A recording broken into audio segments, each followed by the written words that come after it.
coffee prices rallied sharply this week as weather risks returned to the spotlight.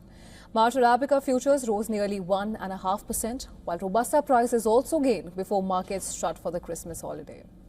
The trigger was a forecast heat wave in Brazil's key coffee-growing regions, expected to last through early next week.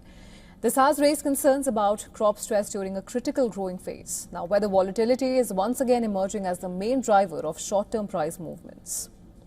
Supply concerns are not limited to Brazil. Widespread flooding in Indonesia has affected about a third of arabica farms in northern Sumatra.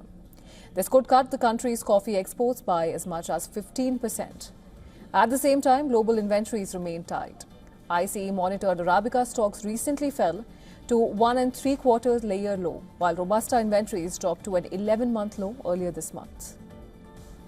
Adding to the strain, U.S. imports of Brazilian coffee plunged more than 50% during the period when higher tariffs were in place, leaving U.S. inventories thin even after tariffs were rolled back.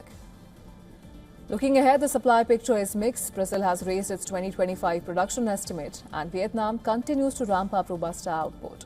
Exports are up nearly 40% year-on-year in November, and production expected to hit multi-year highs.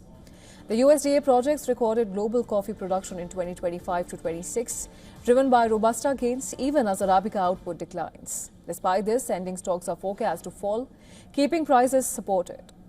For consumers, relief will be slow. Raw bean prices doubled last year, and analysts say it can take up to 9 months for prices change to filter through the supply chains. This means that high retail coffee prices are likely to persist well into the next year.